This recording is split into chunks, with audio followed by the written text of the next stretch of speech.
Well, let's take as long as we need to give you a comprehensive update on the coronavirus outbreak. The global death toll is well past 3,000. There are now close to 100,000 confirmed cases in 80 countries. 80,000 of these cases are in China. We should also say more than 50,000 people have been infected but have now fully recovered. Every day, the World Health Organization gives us a briefing. Here's what we heard today. This epidemic is a threat for every country, rich and poor. And as we have said before, even the high-income countries should expect surprises. The solution is aggressive preparedness. We are concerned that some countries have either not taken this seriously enough or have decided there is nothing they can do. Well, let's start moving around the world. First to South Africa, which has reported its first case. This is its health minister. Arrangements are made for the patient to be taken to the center where they will be treated. We have identified or designated hospitals for this, so that treatment is going to take place in that particular area. We are therefore going to be dealing with the members of the family and taking them to the necessary quarantine.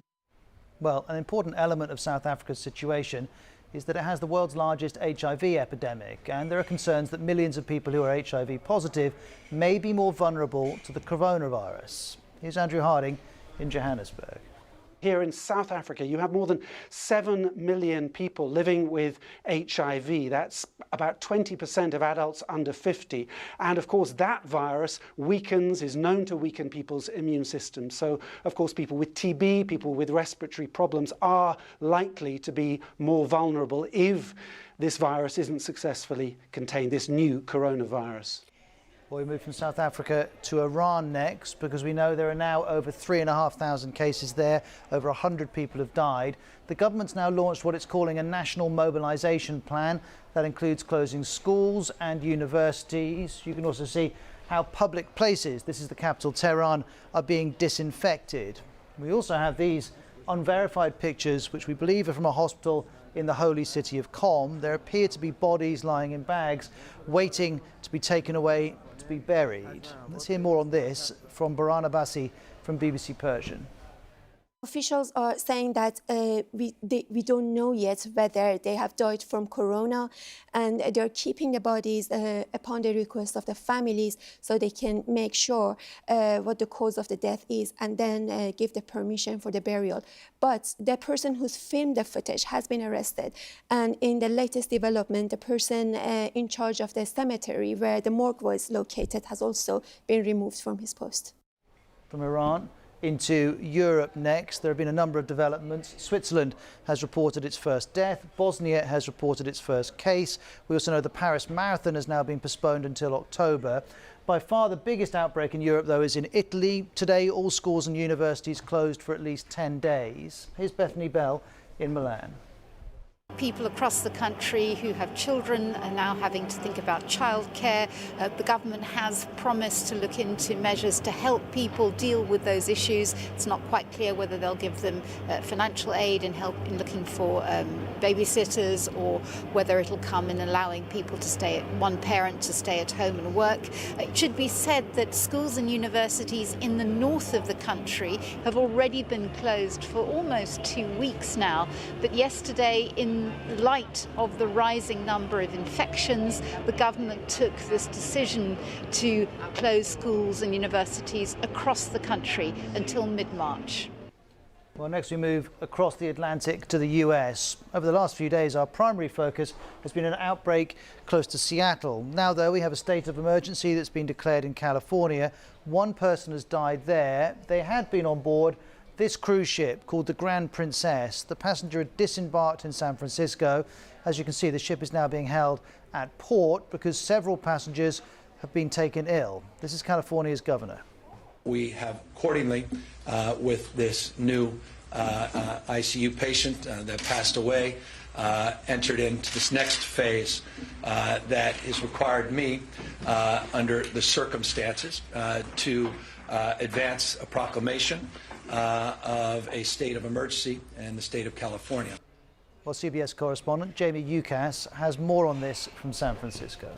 What we're told is there are about 10 passengers and 11 crew members that are showing symptoms of the coronavirus. That's why there's so much concern. The governor of the state of California said that they would be dropping tests off at that ship and making sure everyone takes them before they allow that ship to come into port here in San Francisco. What happens next is anybody's guess. Amazon is asking its employees in Seattle to work from home for the rest of the month after a worker tested positive there for the virus. And here in California, the governor said the state would reach out to every county with passengers on that cruise ship to keep local officials updated.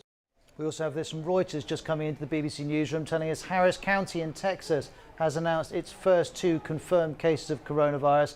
And they say they are travel related, meaning that these are people who would have travelled outside of the US and have recently returned. Well, let's move from the US to the Middle East now, because the Palestinian President Mahmoud Abbas has declared a 30-day state of emergency. That's after coronavirus cases were reported in Bethlehem in the West Bank. We know that churches are going to be closed, mosques too in Bethlehem, including the Church of the Nativity. Anna Foster is there. This is Manger Square here in Bethlehem, and there are some days where you can't even see the ground here because it's so packed with tourists.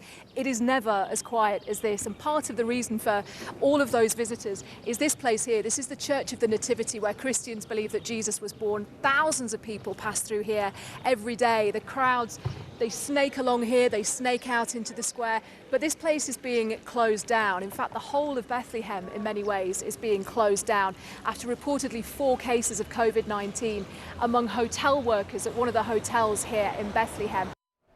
Well, let's remind you of what we know about the coronavirus. It does share some similarities with the seasonal flu. People can be infected for about 2 weeks before symptoms appear, and then it passes from person to person through the air, often through coughs and sneezes. Among the symptoms are fever, tiredness, dry cough, shortness of breath and muscle pain. This is one woman from Singapore who's had the virus but since recovered.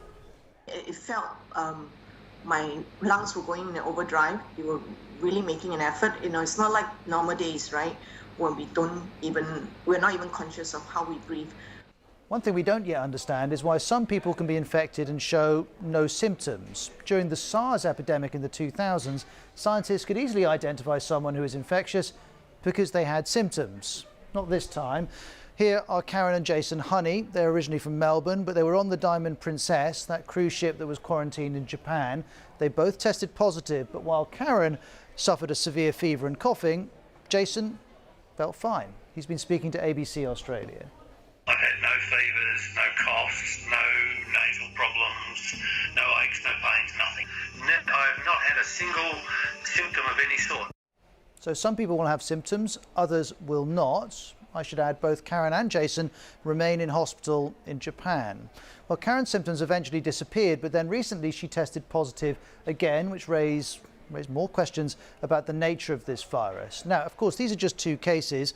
Medical experts say about 80% of people with this virus will recover without needing any special treatment. For more on how to protect yourself, how to avoid getting it in the first place, here's the BBC's global health correspondent, Tulip Mazumdar.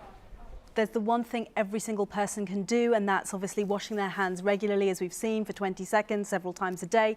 But it's also important to remember that the World Health Organization is saying, look, this thing can still be contained. We saw what happened with China. There were so many cases. It was looking very frightening there, and actually cases are in decline now. We are seeing these hotspots popping up in other parts of the world now, which is a major concern. Of course it is. But there is still hope there from some of the world's leading scientists that this thing can still be contained. So 95,000 people infected, over 3,000 people have died. Needless to say, a vaccine for this coronavirus is being sought urgently. Here's the WHO. More than 20 vaccines are in development globally, and several therapeutics are in clinical trials. Well, to get to that point that a vaccine can be mass-produced, past experience suggests we'll need to wait around 5 to 15 years. But in this case, scientists are trying to produce one in 18 months. To do so would be unprecedented, as this scientist explains. We received the sequence from the Chinese government, and we worked overnight, and the next day we had designed a vaccine. We immediately put that vaccine into manufacture, which is the stage that it's currently in, and we hope that that will be entering into human clinical trials by early summer. Well, this is the Financial Times looking at this issue. It suggests to develop a vaccine at this kind of speed will need government backing and perhaps an investment of around $2 billion. We know some labs are working hard on it. One close to Boston, which is called Moderna, is making good progress. It took just over 40 days to identify the coronavirus in its lab and then create a vaccine against it. That's record speed. And the first human trials of this particular vaccine will begin next month. But before we get ahead of ourselves, listen to this US health official. The phase 1 trial is 45 individuals. Phase 2 trials are hundreds, if not a couple of thousand individuals. It would take then about a year to a year and a half to be fully confident that we would have a vaccine that would be able to protect the American people. And so although the good news is we did it fast, the bad news is that the reality of vaccinology means this is not going to be something we're going to have tomorrow. Another US lab is making progress. It's called Inovio. It's in San Diego. It's already made a vaccine for another coronavirus, the MERS virus, which caused an outbreak in the 2010s.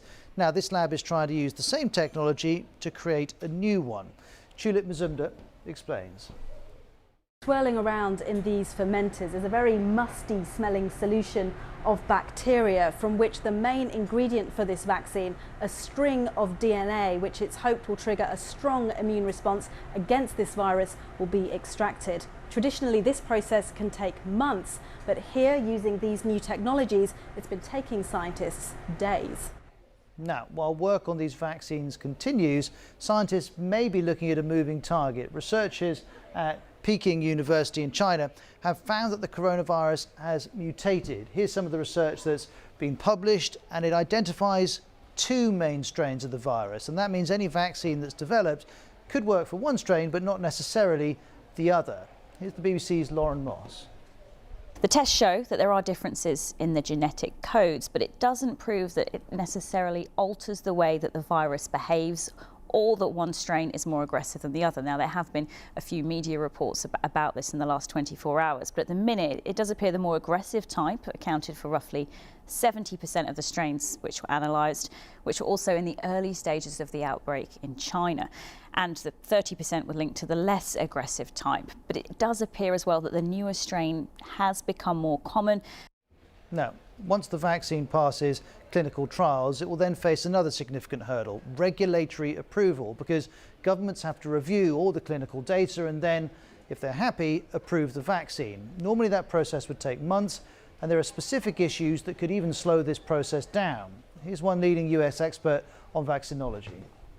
There's this paradoxical, what we call immune enhancement, where the vaccine could actually make things worse. This was a phenomenon that was discovered with a respiratory virus vaccine in the 60s, and we saw it in laboratory animals with experimental vaccines after the original SARS came out in 2003. That's a long way of saying this is not going to go fast, that safety testing can't be compromised. So there are an awful lot of scientific considerations, but there are political considerations too. Last month in Washington, 40 Democratic members of Congress sent this letter to President Trump. And in the letter, they call for any vaccine or treatment developed with US taxpayer dollars to be accessible, available and affordable. But of course, to make sure that happens is very expensive. Sharon Fung in Washington has more. This coronavirus outbreak is definitely exposing some holes in the U.S. healthcare system. For example, we just mentioned the vaccines, and also the testing fee has been a concern for a lot of people. Well, the testing itself is supposed to be free, but according to many media reports, uninsured Americans will have to pay more than $1,000 to get tested for coronavirus, and that's a really high fee for ordinary Americans. In China, the government promised to treat all the patients of coronavirus for free, but that's obviously very difficult in the US.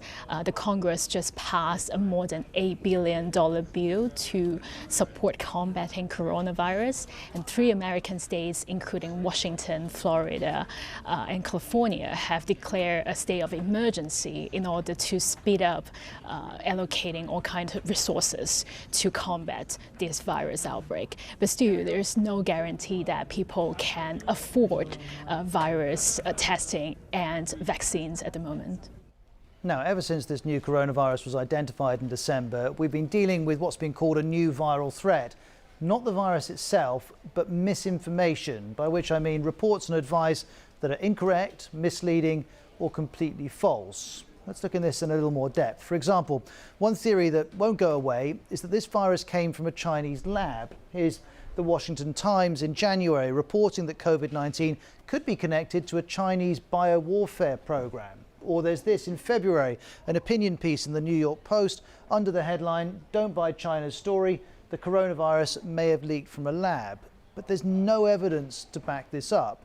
However, as with a lot of misinformation, there are some grains of truth in there. The outbreak originated in Wuhan in China, and in that city you'll find the Wuhan Institute of Virology, which is a high security biolab. But, and this is a very big but, here's the medical journal The Lancet documenting how scientists have analysed the virus, and they've all concluded it came from wildlife and wasn't engineered in a lab. And with wildlife, the suspected source, there's been an awful lot of attention on one live animal and seafood market, also in the centre of Wuhan.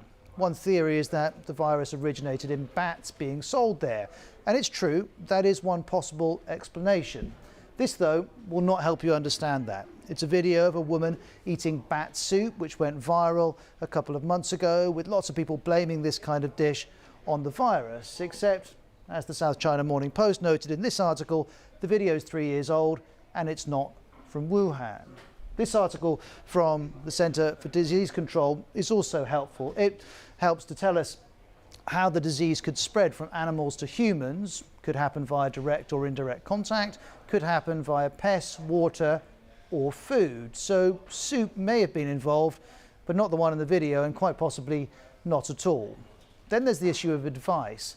Bad advice. For example, here's a Facebook group telling us that a bowl of boiled garlic can cure the virus. It can't. You'll also be aware that lots and lots of people are buying surgical face masks, but doctors are saying these aren't going to help you avoid contracting the virus. And these are just some of hundreds of examples I could show you. But there is, of course, good advice out there. The Centre for Disease Control's website is definitely worth looking at. The WHO has a Mythbuster page on its website, which is excellent. And, of course, the BBC News website has an awful lot of verified information about what's happening and what to do. Because, as the World Health Organization's Director General says, we're not just fighting an epidemic, we're fighting an infodemic.